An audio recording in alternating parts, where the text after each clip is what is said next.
باشگاه 5 صبحی‌ها. قسمت اول.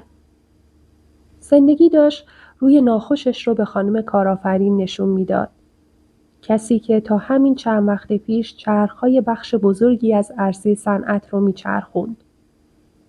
اون سرپرست یه شرکت فناوری بود که یک زمانی خودش در خوابگاه آن را بنیانگذاری کرده بود، اما حالا به دلیل خیانت شرکا بیشتر مالکیت خود را از دست داده بود. خانم کارآفرین در اواخر 30 سالگیش بود. کسی که یک زمانی خودش کارفرمای غول بود، حالا برای اینکه بتونه ادامه بده باید شغل تازه‌ای پیدا می‌کرد. تحمل این شرایط براش خیلی سخت بود، چرا که در مدت زمان کوتاهی زندگی باشکوهش رو از دست داده بود. پیش خودش داشت فکر می‌کرد که با یک شیشه قرص خواب‌آور به زندگیش پایان بده. که یک دفعه توجهش به بلیت همایش که در رابطه با توسعه فردی بود جلب شد. بلیت روی میزش بود. یادش اومد که این بلیت رو مادرش به او هدیه داده بود. قبلا به کسانی که در این همایش شرکت می‌کردند می‌خندید و می‌گفت اینها کسانی هستند که دنبال یک مرشد کاذب می‌گردند. زمانی که در اوج بود به این کاغذها و آدم‌ها اهمیتی نمی‌داد. اما حالا انگار زمان آن رسیده بود که در همه چیز تجدید نظر کنه. گزینه‌های زیادی نداشت. برای خودش 2 انتخاب تعیین کرد.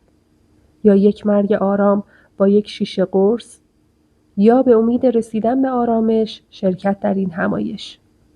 نهایتاً تصمیم بر شرکت در همایش را گرفت. سخنران همایش یک افسونگر مادرزاد بود. کسی که در تمام دنیا به عنوان یک الهام بخش بزرگ و اسطوره رهبری شناخته میشد. کسی که به همه کمک میکرد تا بزرگترین استعدادهای خود را شکوفا کنند. سخنران در پایان 80 سالگیش بود. با اینکه سنش بالا بود اما کارش را حرفه‌ای انجام میداد. خانم کارآفرین از جمعیتی که برای شرکت در این همایش آمده بودند متعجب شده بود. جمعیتی به اندازه یک ورزشگاه. سخنران همایش می گفت اجازه ندهید که زندگیتان خاموش شود و در باطلاق ناامیدی، نه کاملا، هنوز نه و هرگز نه فرو روید. اجازه ندهید که قهرمان درونتان در ناراحتی، تنهایی محو شود. شما می توانید به دنیایی که شایسته آن هستید برسید. این وجود دارد. حقیقی است. امکان پذیر است و از آن شماست. زندگی کوتاه‌تر از آن است که استعدادهای خود را دست کم بگیرید. شما متولد شده اید و فرصت و مسئولیت آن را دارید که اساطیری شوید. شما متولد شده اید که در این سیاره کوچک خاکی نیروی بزرگ باشید. یک زندگی خصوصی بسازید پر از اخلاقیات، سرشار از زیبایی‌ها که از آرامش شما حمایت کند. محدودیت چیزی بیشتر از ذهنیتی نیست که شما و بسیاری از انسان‌ها درگیر آن هستند. ذهنیتی که آن را یک واقعیت می‌پندارند. بسیاری از انسان‌ها در 30 سالگی می‌میرند و در 80 سالگی به خاک سپرده میشن. اجازه ندهید هراس‌هایتان از ایمانتان قدرتمندتر شود.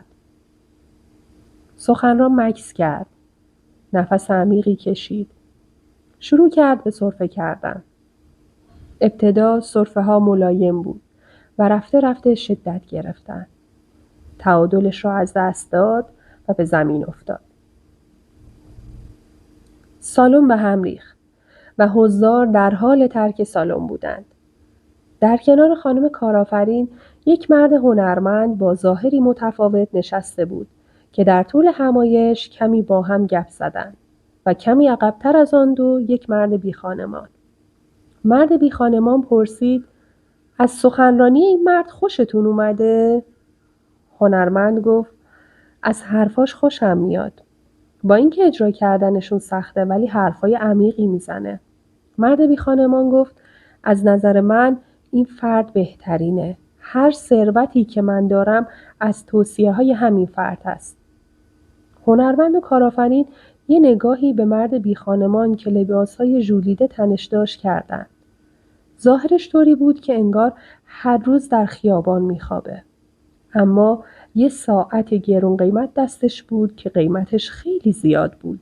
خانم کارآفرین و هنرمند یه نگاه معناداری به هم کردند و به همدیگه گفتن که امکان نداره این مرد انقدر ثروت داشته باشه. مرد بی خانمان به صحبت خود ادامه داد و گفت من یه موج سوارم و چندین شرکت دارم که سوددهی بالایی دارند. بعد یه نگاه به همان ساعت بزرگی که دستش بود کرد و گفت الان هم باید برم فرودگاه چون باید به یه قرار مهمی برسم. اما میخوام این سوال رو ازتون بپرسم که واقعا از کدوم قسمت از حرفای این سخنران خوشتون اومده؟ هنرمند جواب داد از همش خوشم اومده و همش رو ضبط کردم. مرد بی خانمان گفت خیلی خوب، پس قسمت‌های مهمی که ازش خوشت اومده رو برامون پخش کن. هنرمند صدای ضبط شده را پخش کرد و صدای سخنران پخش شد که میگفت مراسم صبحگاهی بخش مهمی از زندگی هر فردی است که نادیده گرفته شده. کسی این حرفا رو به شما نمیزنه. جامعه به ما میگه همه عالی‌ان و این همه آدم موفق همیشه موفق بودن. اونا دارن این باور رو توی ذهن ما تزریق میکنن و ما رو ضعیف نشون میدن. اما حقیقت اینه که ما نسخه کامل شده آدم‌های موفق رو می‌بینیم. تلاش‌ها و زحمت‌های سالیان دراز اونها رو کسی به ما نشون نمیده. حقیقت اینه که هر کسی یه زمانی غیر حرفه‌ای و ضعیف بوده، اما وقتی تلاش کردن و عادت‌های درست رو در خودشون ایجاد کردن، تونستن آدمای موفقی بشن. این راز موفقیت افرادیه که همیشه برای ما مثال میزنن. هنرمند بخش دیگری از صدای سخنران را پخش کرد که میگفت ما هیپنوتیزم عصر اطلاعات و دنیای مجازی شدیم. صبح و شب مشغول سرگرم چیزهای بیارزشی هستیم که فقط برامون هزینه آوره و نمیذاره که زندگی خوبی داشته باشیم. مرد بی خانمان گفت در مورد تکنولوژی باید بگم که اگر بتونیم ازش درست استفاده کنیم باعث ثروت و پیشرفتمون میشه. اما اگه درست استفاده نکنیم همین موبایل به قیمت از دست دادن ثروت آینده‌مون تموم میشه. خانم کارآفرین شروع به صحبت کرد و گفت اوضاع زندگیم اصلاً رو به راه نیست و فکر میکنم هر روز داره بدتر میشه. واقعاً نمیدونم باید چی کار کنم. بی خانمان گفت همه چیز درست خواهد شد.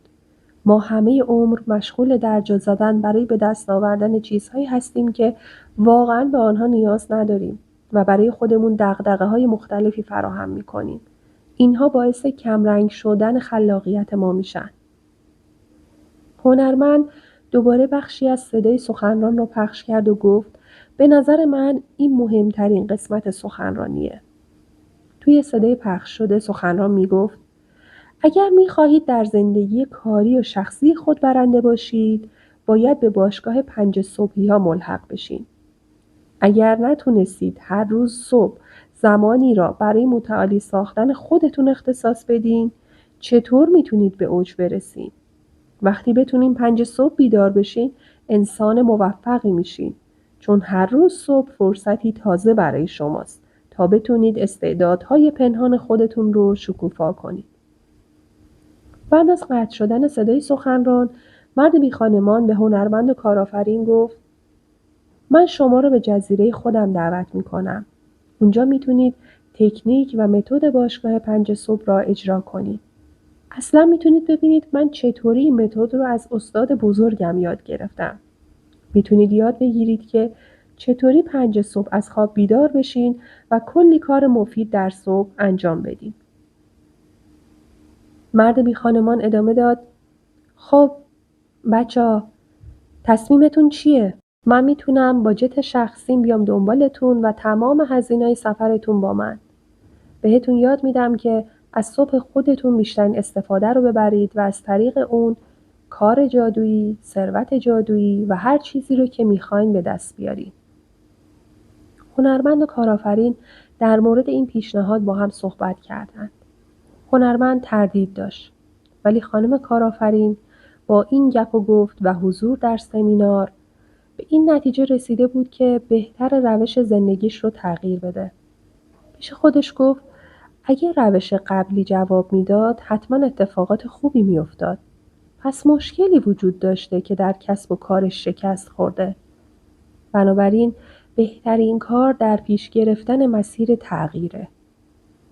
به مرد هنرمند گفت راستش من تو شرایط خوبی نیستم که بخوام روش قبلی زندگیم رو در پیش بگیرم. میدونم اعتماد کردن سخته، ولی فکر میکنم بهتره بریم. در نهایت هنرمند هم موافقت کرد و از دعوت مرد بی خانمان تشکر کردند و گفتند که دعوت او را میپذیرند. بی خانمان گفت تصمیمی که شما گرفتید بی‌نظیر و بسیار هوشمندانه است. خودم ترتیب همه چیز رو میدم. شما فقط لباس همراهتون باشه. باقی چیزها رو بسپارید به من. ممنونم ازتون. تشکر بی خانمان باعث تعجب این دو نفر شد و کارآفرین گفت ما باید از شما تشکر کنیم. چرا شما دارین از ما تشکر میکنین؟ مرد بی خانمان جواب داد یه جمله بسیار زیبا از مارتین لوترکینگ هست که میگه همه میتوانند به عظمت برسند چون همه میتوانند به بشریت خدمت کنند. مرد بی خانمان ادامه داد من خدمتگزاری میکنم.